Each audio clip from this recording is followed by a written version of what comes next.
La máscara de la muerte roja. Hacía algún tiempo que la muerte roja asolaba el país. Nunca se estuvo noticias de ninguna epidemia tan mortal o espantosa. La sangre era solicitud, y sus sellos la rojez, y el horror de la sangre. Se sufrían insoportables dolores, una rigidez repentina, se manaba sangre abundante por los poros y sobrevenía rápida la muerte.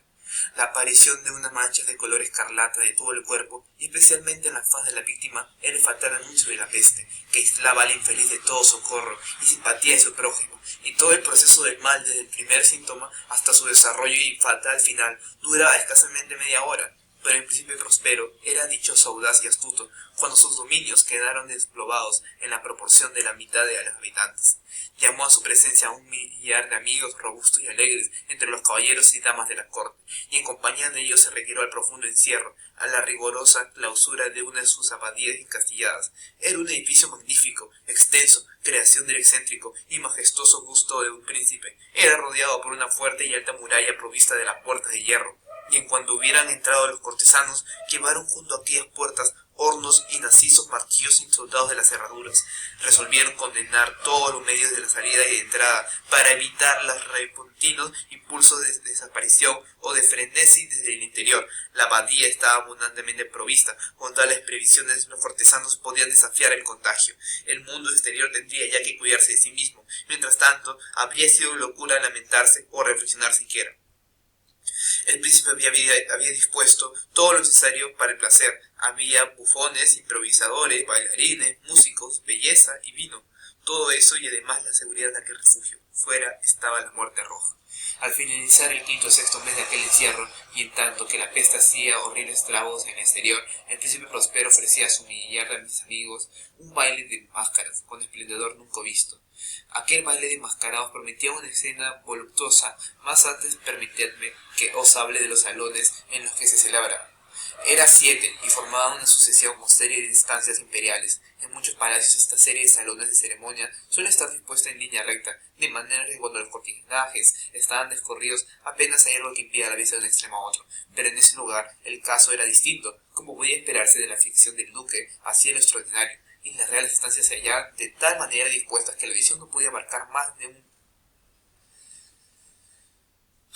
de una a un tiempo. A distancias de 20 o 30 metros se formaba un ángulo y cada uno de ellos ofrecía un nuevo efecto. A derecha e izquierda, en el centro de cada muro, una alta y estrecha ventana gótica daba un cerrado pesadizo que seguía las innovaciones de la serie de salones. Aquellas ventanas estaban provistas de vidrios de colores que armonizaban con el tono general del decorado de la estancia que se encontraba. La sala del extremo oriente, por ejemplo, tenía las paredes tapizadas de azul, y el tono de los vidrios de sus ventanas era también azul vivo. La sala era de color púrpura en sus adornos y tapices, y allí los vidrios de las ventanas tenían también el tono purpúreo. La tercera sala era verde, y de igual todas las ventanas, los muebles, adornos y iluminación de la cuarta eran de color naranja. En la quinta dominaba el blanco, y en la sexta todo era un tono violáceo. La séptima sala estaba tapizada de terciopelo negro que colgaba desde el techo al suelo, formando amplios pliegues sobre la alfombra del mismo material y color, pero únicamente en aquella sala el color de los vidrios de la ventana era distinto al tono general de la estancia, pues los ventanales eran de un matiz escarlata parecido al de la sangre.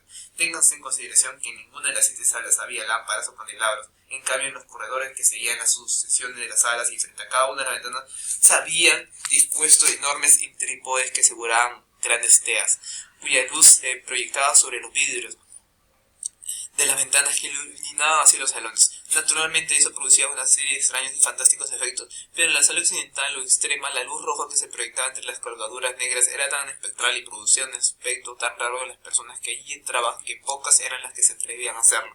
En aquella sala también, y adosado a la pared occidental, se veía un gigantesco reloj de ébano. Su péndulo oscilaba de un lado a otro contra el apagado y monótono ruido, y cual el minutero había contemplado la vuelta de la esfera y se disponía el mecanismo a dar la hora, surgía de los broncheros pulmones del reloj un sonido claro, fuerte, profundo y en extremo musical, aunque de una nota tan enfática que a cada hora de los músicos de la orquesta se veían obligados a interrumpir momentáneamente en su tarea para oír aquellas campadas, y así los balistas también habían de hacer la fuerza en sus evoluciones, y se creaba un leve desconcierto entre aquella festiva reunión. Además se observaba que mientras se oían las campanas de reloj, los más atrevidos palidecían y los más ancianos así les parecían las manos, lideraban y los más ancianos por la frente. entregando momentáneamente a la reflexión y a la meditación.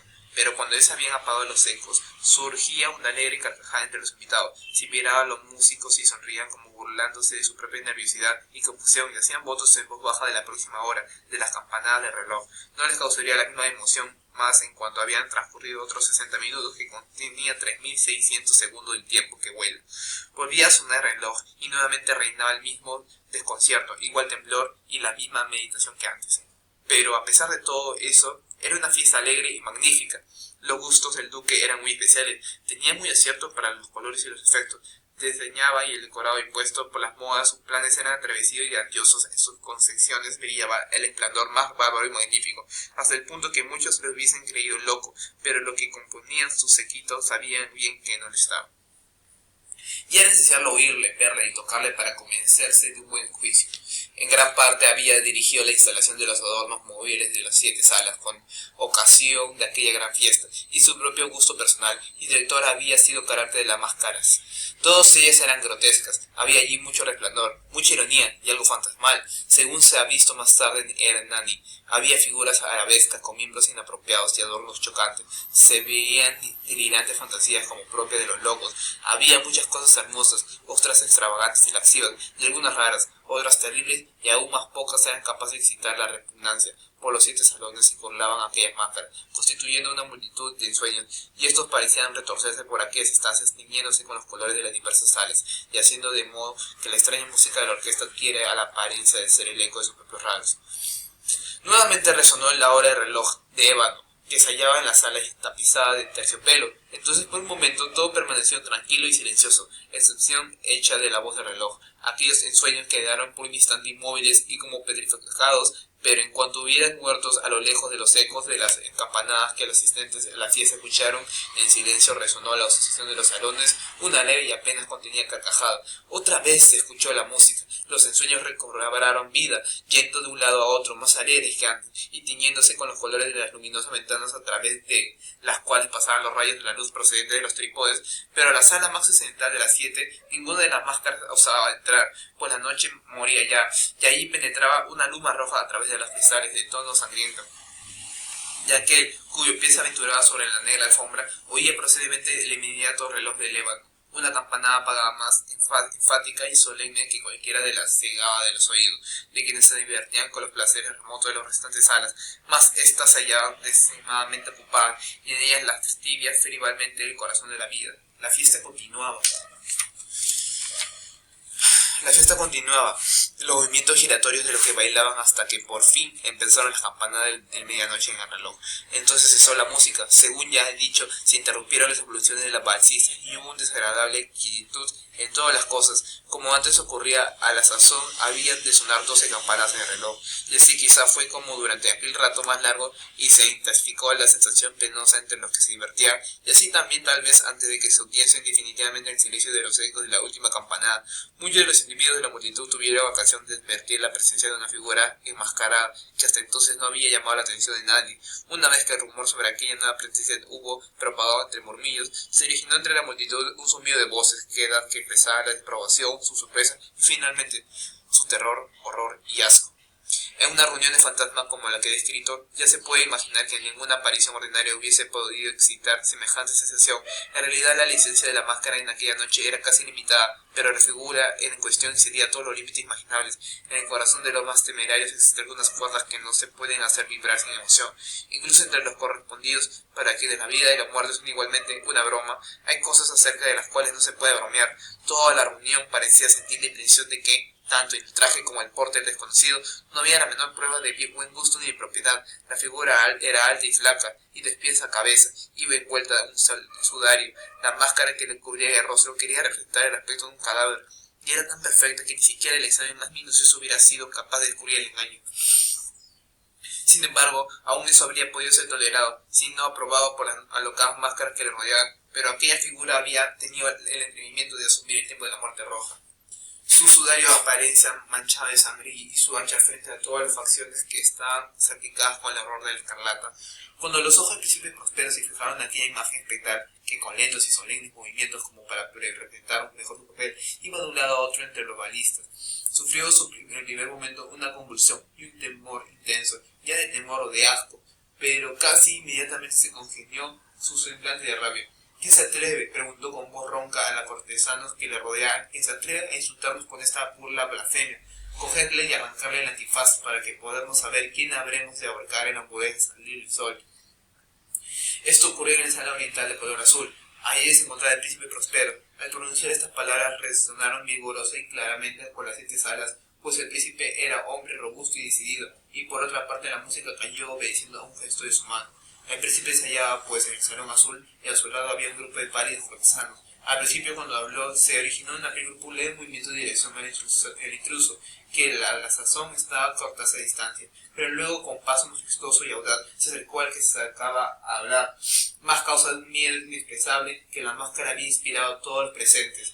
Ninguno se atrevió a extender la mano con el fin de poder apoderarse con él. Así pues, sin que nadie le molestase, pasó 1 metro de distancia de la persona del príncipe, y en tanto que la numerosa asamblea con unánime impulso abandonaba los centros de la sala para guarecerse junto a las paredes, el fantasma continuó su marcha sin que nadie les impidiese el paso, avanzando con la misma solemnidad y mesura que desde el primer instante llamó la atención de todos, y así pasó del salón al azul, al purpureo, del este al verde, y luego al anaranjado, al blanco y al violeta, antes de que alguien con decisión hiciese un movimiento para detenerlo.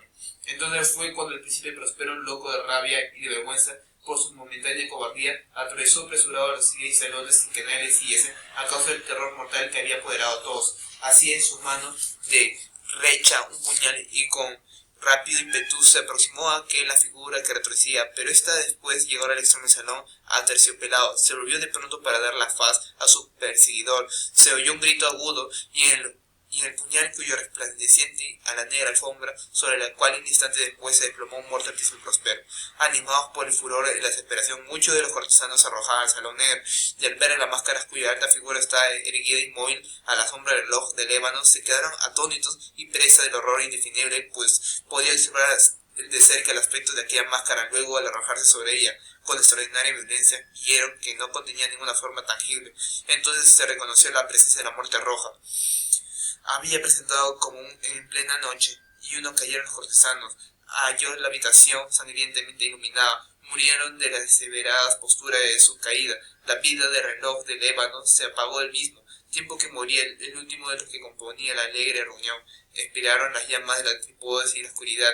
La descomposición y la muerte roja ejercieron su ilimitable dominio sobre aquella mansión.